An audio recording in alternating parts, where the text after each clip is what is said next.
सब, मैं Sushma कोहाड़ SK blogs में आप सभी का बहुत बहुत स्वागत है। आशा करती हूँ कि आप सब ठीक ठाक होंगे और हम सब भी बिल्कुल ठीक हैं। ये सुबह 9:30 बजे का टाइम है और मैं यहाँ पर भिंडी की सब्जी बना रही हूँ। और फ्रेंड्स, अभी तक मैंने दही को भी नहीं भिगोया है क्योंकि कभी कभी वीडियो बनाने और अपलोड करने के चक्कर में मैं अपने काम में भी बहुत ज़्यादा लेट हो जाती हूँ। तो अभी भिंडी में छोंक लगाऊंगी और साथ के साथ दही को भी भिगो दूंगी।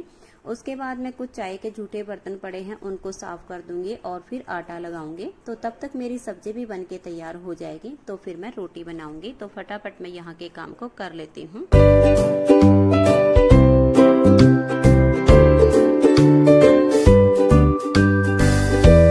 फ्रेंड्स, से भिंडी की सब्जी बनके तैयार हो गई है। वैसे भिंडी की सब्जी बनने में ज़्यादा टाइम नहीं लगता है, लेकिन मैं भिंडी में प्याज ज़्यादा डालती हूँ तो स्टार्टिंग में प्याज को भुनने में ही ज़्यादा टाइम लग जाता है। तो अब मैं यहाँ पर रोटी बना रही हूँ। तो सबसे पहले वाली 2 रोटी मैंने गाय माता के लिए निकाल दी हैं और फटाफट रोटी बना के सबको खाना खिला देती हूँ। तो आप भी आ जाइए। भिंडी की सब्जी है, ताज़ी लस्सी है, मक्खन है और गर्मा गर्म रोटी हमारे साथ बैठकर सुबह का खाना खा लीजिए। तो अभी फटाफट रोटी बना के सबको खाना खिला देती हूँ। तो फ्रेंड्स, किचन के काम से फ्री होने के बाद अब मैं नहा के आई हूँ।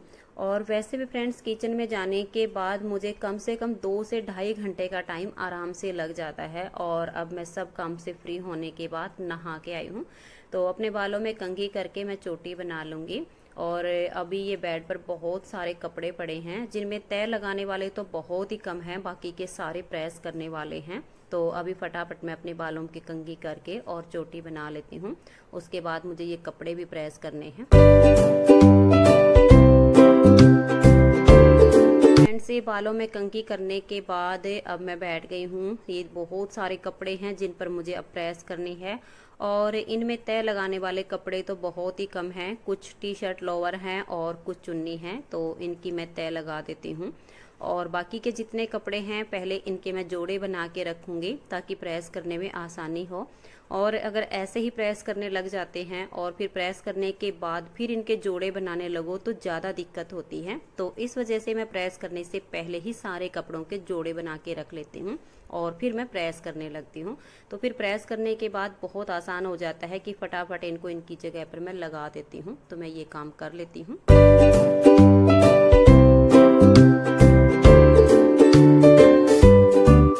ये शाम 3:30 बजे का टाइम है और अब मेरे सारे कपड़े प्रेस हो चुके हैं। तो जो मेरे सूट हैं इसके दादी जी के और बच्चों के वो मैंने अलमारी में रख दिए हैं। और इसके पापा जी के जो कुर्ते पजामे हैं वो प्रेस करने के बाद मैं यहाँ दरवाजे के पीछे ही टांग देती हूँ। तो अभी फटाफट इनको यहाँ पर सेट कर देती हूँ। फ्रेंड्स, प्रेस के काम से फ्री होने के बाद अब मैं नीटिंग करने के लिए बैठ गई हूँ क्योंकि मुझे एक डिजाइन के लिए सैंपल बनाना है और जिसकी वीडियो भी मुझे आज के आज ही बनानी है। तो अभी फटाफट मैं इस डिजाइन की सैंपल तैयार करूँगी और फिर मैं इसकी वीडियो बनाऊँगी। वीडियो शायद रात को बन पाएगी, अभी तो नहीं बन पाएगी। तो अभी मैं पहले इस सैंपल को तैयार कर लेती हूँ। फ्रेंड्स, ये शाम 6 बजे का टाइम है और अभी मैं सिलाई करने के लिए बैठी हूँ क्योंकि किचन में जाने के लिए अभी मुझे 1 घंटे का टाइम है। मैं 7 या सवा 7 बजे किचन में जाती हूँ, तब मैं वहाँ का काम शुरू करती हूँ।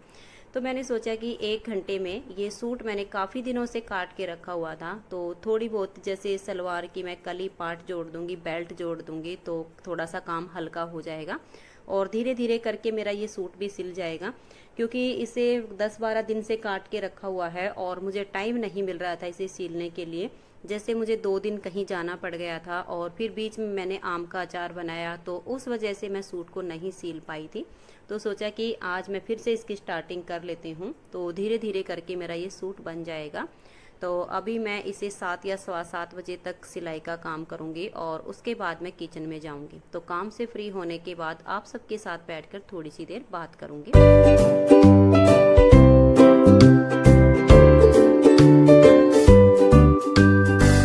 हेलो फ्रेंड्स, कैसे हैं आप सब? हम सब तो बिल्कुल ठीक हैं और उम्मीद करती हूँ कि आप सब भी बिल्कुल ठीक होंगे और अपने अपने घरों में बहुत खुश होंगे और सुरक्षित होंगे। तो फ्रेंड्स, इससे पहले वाली वीडियो में मैंने आप सबसे पूछा था कि प्लास्टिक की क्या क्या चीज़ें हमें यूज करनी चाहिए और क्या क्या नहीं करनी चाहिए। तो आप सबने बहुत ही प्यारे प्यारे से कमेंट्स के साथ मुझे बहुत अच्छी सलाह दी है। तो मैं आप सबको सबसे पहले दिल से बहुत बहुत धन्यवाद देती हूँ, क्योंकि आप सबके कमेंट्स ने मेरी बहुत बड़ी समस्या का हल कर दिया है। तो दिल से थैंक यू। क्योंकि फ्रेंड्स अभी मुझे कुछ डिब्बे लेने थे, तो फिर मैंने सोचा कि मैं आप सबकी राय जान लेती हूँ कि कौन कौन सी चीज़ें प्लास्टिक के डिब्बों में डालनी चाहिए और कौन कौन सी नहीं डालनी चाहिए। क्योंकि मेरी एक सब्सक्राइबर ने मुझसे कहा था कि स्टील की छलनी में चाय छाननी चाहिए, प्लास्टिक में नहीं छाननी चाहिए, तो वो मैंने प्लास्टिक की चेंज कर दिया, स्टील के ले आई हूँ। फिर जैसे किसी ने मुझसे कहा था कि प्लास्टिक की बोतल में पानी नहीं भरना चाहिए, तो अभी मैं प्लास्टिक की बोतल में ही भर रही हूँ। बाकी कुछ इसका इंतज़ाम शायद मैं नेक्स्ट गर्मी तक करूँगी, क्योंकि एकदम से बजट साथ नहीं देता है कि मैं सभी चीज़ों को चेंज कर पाऊँ। लेकिन आप सबकी सलाह मुझे अच्छी लगती है, तो नेक्स्ट गर्मी में मैं कोशिश करूँगी कि प्लास्टिक की बोतल को हटा के मैं यहाँ पर कुछ और रखने की कोशिश करूँगी। क्योंकि वैसे भी 2 महीने मुश्किल से फ्रिज में पानी रखना होता है। वैसे तो हम मटके का ही पानी पीते हैं, क्योंकि मटके का पानी सबसे शुद्ध होता है। और 2 महीने जब ज़्यादा गर्मी पड़ती है तो मटके के पानी से प्यास ही नहीं मिटती है। तो इस वजह से मुझे थोड़ा सा पानी फ्रिज में रखना पड़ता है। तो नेक्स्ट गर्मी तक इसका सॉल्यूशन भी निकालने की कोशिश करूँगे। और अभी जैसे किचन में मुझे कुछ डिब्बे वगैरह चेंज करने थे, प्लास्टिक के हैं मेरे पास, जैसे दाल मसाले चीनी वगैरह डालने के लिए, तो मुझे कुछ नए लेने थे क्योंकि वो काफ़ी पुराने हो चुके हैं। तो फिर मैंने सोचा कि मैं आप सबकी राय जान लेती हूँ कि ये सारी चीज़ें कौन सी किस डिब्बे में डालनी चाहिए। तो फिर मेरी कुछ सब्सक्राइबर व्यूअर्स ने मुझे बताया कि जो नमक होता है वो प्लास्टिक के डिब्बे में डालने से जहर बन जाता है। तो इसके लिए मैं कोशिश करूँगी कि मैं एक कांच का जार लेके आऊँ जिसमें मैं नमक डालूँगी, क्योंकि सब बातों का सबको नहीं पता होता है, एक दूसरे से ही हमें पता चलता है।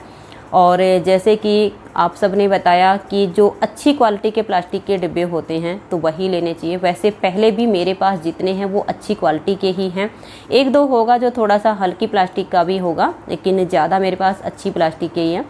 और अब मैं कुछ लाऊंगी तो कुछ स्टील के लेकर आऊँगी, और कुछ जैसे दाल हैं, सूखे साबुत मसाले वगैरह डालने के लिए चाहिए तो प्लास्टिक के लाऊंगी, तो अच्छी क्वालिटी के ही लेकर आऊँगी।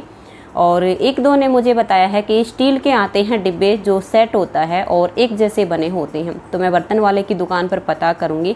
अगर मुझे स्टील के डिब्बे एक सेट में एक जैसे मिले जो कि किचन में रखे हुए थोड़े से अच्छे भी लगे, तो वो 1 या 2 सेट में लेकर आने की कोशिश करूँगी। और जैसे मैंने अभी अचार डाला है प्लास्टिक के जार में, वैसे मैंने इससे पहले डाला था, वो भी मैंने प्लास्टिक के जार में ही डाला था, लेकिन ख़राब तो नहीं होता है। लेकिन मेरी सब्सक्राइबर ने मुझे बताया कि प्लास्टिक में जब हम अचार को डालते हैं तो ख़राब तो नहीं होता है, लेकिन सेहत के लिए हानिकारक ज़रूर हो जाता है। तो फ्रेंड्स मुझे आपकी बात बहुत अच्छी लगी, लेकिन अभी जैसे मैंने आपको बताया कि मुझे मकान भी चेंज करना है और शहर भी चेंज करना है, तो तब तक मैं इसे इसी जार में रखूँगी। क्योंकि अगर मैं इसके लिए कांच का चीनी मिट्टी के जो बर्तन आते हैं वो अगर ले आती हूँ तो मकान चेंज करते टाइम हो सकता है कहीं लगा के ये टूट सकता है। तो इस वजह से जब मैं मकान को चेंज कर लूँगी तब मैं वहाँ पर चीनी मिट्टी का जो बर्तन होता है वो लेकर आऊँगी, और उसमें सरसों का पहले तेल लगा के और फिर इसे उसमें डाल दूँगी। तो इसके लिए आपको दिल से थैंक यू। और जैसे अभी मुझे किसी दिन टाइम निकाल के मार्केट जाना है, तो मार्केट में जाके देखती हूँ कि स्टील के अगर मुझे सेट में कुछ डिब्बे मिलते हैं सामान डालने के लिए तो वो लेके आऊँगी। वैसे जैसे घी है, शक्कर है, गुड़ है, ये सब डालने के लिए मेरे पास स्टील के ही हैं, प्लास्टिक में मैं इनको नहीं डालती हूँ, तो स्टील में डाल के रखती हूँ। हाँ, चीनी के लिए मेरे पास अब भी प्लास्टिक का ही है, और मैं चाहती हूँ कि इसके लिए मैं एक अच्छी क्वालिटी का प्लास्टिक का डिब्बा लेकर आऊँ।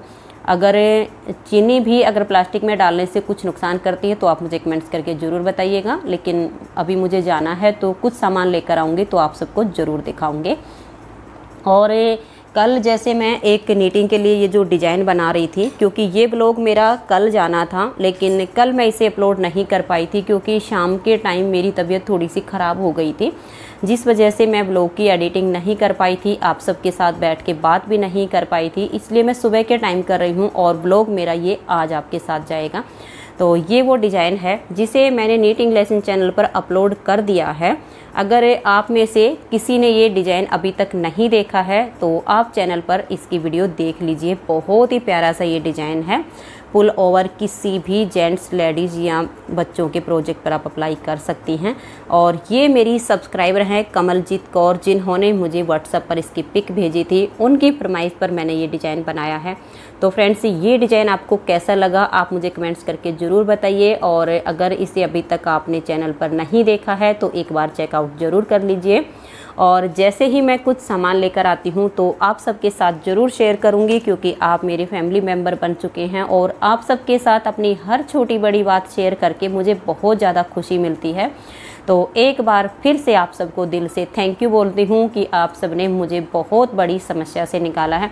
क्योंकि जैसे जब कमेंट्स आते हैं कि ये चीज़ प्लास्टिक की यूज नहीं करनी चाहिए, नहीं करनी चाहिए, तो मुझे थोड़ी सा ना कन्फ्यूज हो गई थी कि मैं कौन कौन सी चीज़ को हटाऊं, कौन कौन सी को नहीं हटाऊं। ऐसे में तो बहुत सारी चीज़ें प्लास्टिक की होती हैं, लेकिन जब आप सब ने बताया कि एक तो गर्म चीज़ें नहीं डालनी चाहिए, तो वैसे भी मैं गर्म कोई भी चीज़ प्लास्टिक में नहीं डालती थी और आगे भी मेरा कोई डालने का नहीं था, क्योंकि ये सब मुझे पहले से पता है कि प्लास्टिक में गर्म चीज़ें डालेंगे तो ये हमारे लिए हानिकारक होती हैं। फिर भी आप सब ने बताया तो थैंक यू। और अभी कुछ सामान लेके आऊँगी तो आप सबको ज़रूर दिखाऊंगी। तो फ्रेंड्स, आज के ब्लॉग्स में इतना ही। मिलते हैं नेक्स्ट ब्लॉग में, तब तक के लिए नमस्कार, बाय बाय।